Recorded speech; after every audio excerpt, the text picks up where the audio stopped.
Assalamualaikum warahmatullahi wabarakatuh dan selamat sejahtera.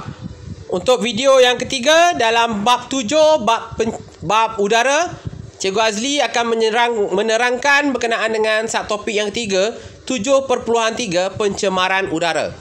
Okey, pertama sekali kita rujuk kepada maksud pencemaran udara. Ingat maksud pencemaran udara ni, kamu kena ingat, kena hafal. Okey, pencemaran udara merupakan satu keadaan yang melibatkan kehadiran sebarang bahan pencemar dalam udara. Okey, cikgu ulang. Pencemaran udara merupakan satu keadaan yang melibatkan kehadiran sebarang bahan pencemar dalam udara.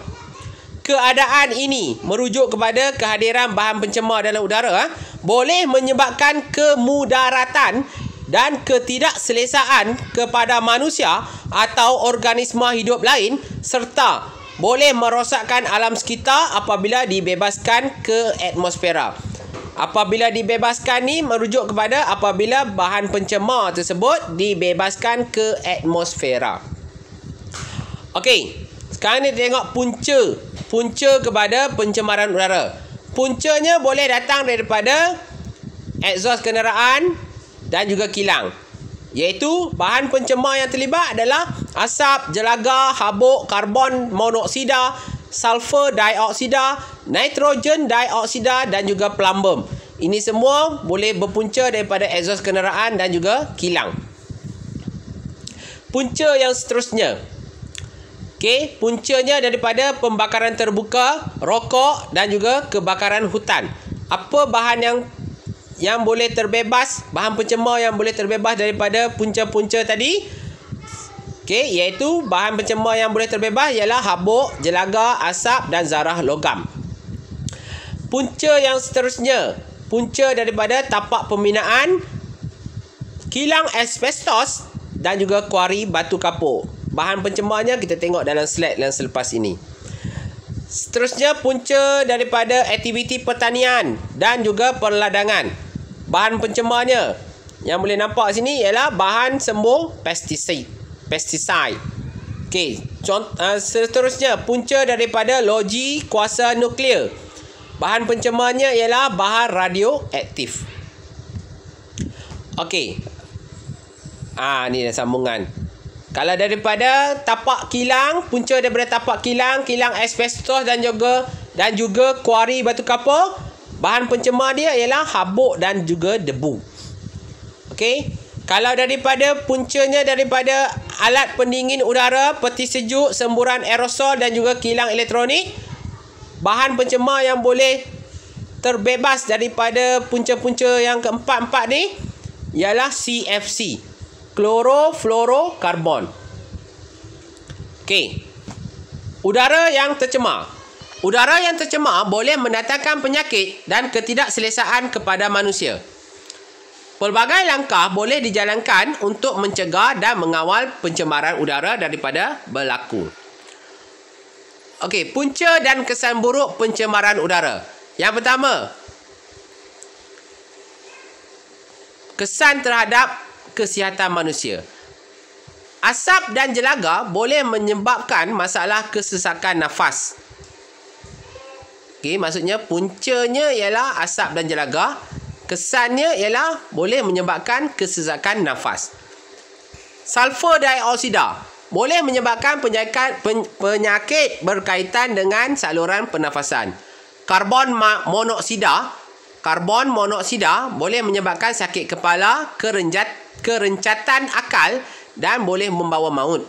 Zarah asbestos boleh menyebabkan kanser peparu. Zarah plumbum boleh menyebabkan kerencatan akal pada kanak-kanak dan juga bayi. Kesan terhadap bangunan dan infrastruktur. Okey. Habuk dan jelaga, ini punca boleh mengotorkan bangunan. Hujan asid, punca dia, boleh mengakis struktur konkrit dan juga batu kapur.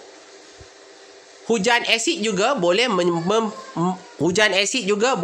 mempercepatkan pengaratan besi.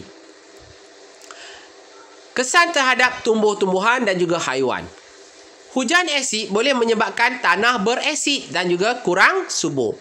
Hujan asid juga boleh menyebabkan sumber air berasid dan tidak sesuai untuk hidupan akuatik. Asap dan jerebu boleh mengurangkan cahaya matahari untuk sampai ke bumi dan menyebabkan kadar fotosintesis menjadi rendah. Kesan terhadap iklim bumi. Pembebasan asap daripada kilang, exhaust kenderaan dan pembakaran terbuka menyebabkan jerebu. Karbon dioksida yang berlebihan menyebabkan kesan rumah hijau. Klorofluorokarbon yang berlebihan menyebabkan penipisan lapisan ozon. Gas sulfur dioksida dan juga gas nitrogen dioksida menyebabkan hujan asid. Langkah-langkah mencegah dan mengawal pencemaran udara boleh diambil melalui tindakan undang-undang. Contohnya, memberikan denda kepada perokok yang merokok di kawasan larangan. Mendenda kepada individu yang melakukan pembakaran terbuka.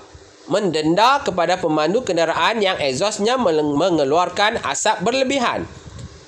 Dan tidak membenarkan kilang dibangunkan di kawasan perumahan.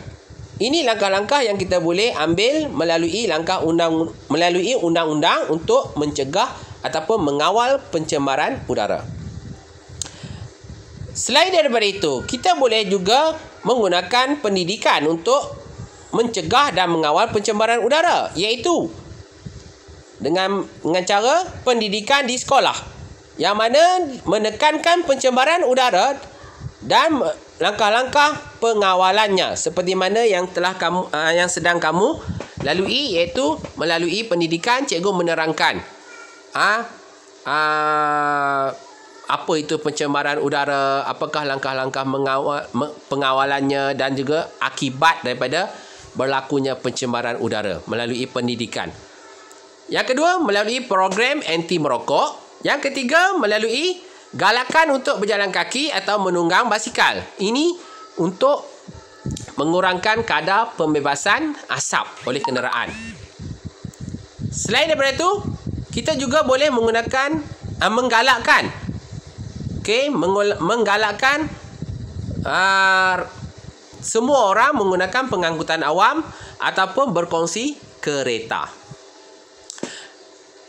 Boleh juga kita mengambil langkah mencegah dan mengawal pencemaran udara melalui sains dan teknologi, iaitu dengan cara yang pertama, teknologi kenderaan hybrid.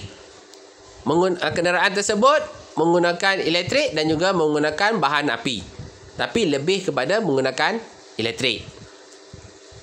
Yang kedua, teknologi peti sejuk yang menggunakan hidroklorofluorokarbon menggantikan klorofluorokarbon.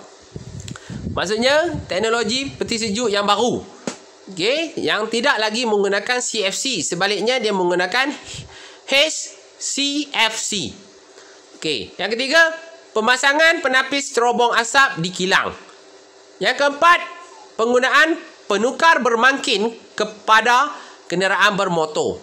Yang kelima, menggantikan kaedah penggunaan pestisida dengan kaedah kawalan biologi untuk mengawal haiwan perosak.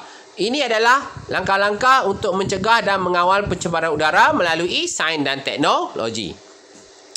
Itu saja untuk subtopik yang ketiga. Sekian, terima kasih. Assalamualaikum warahmatullahi wabarakatuh dan selamat sejahtera.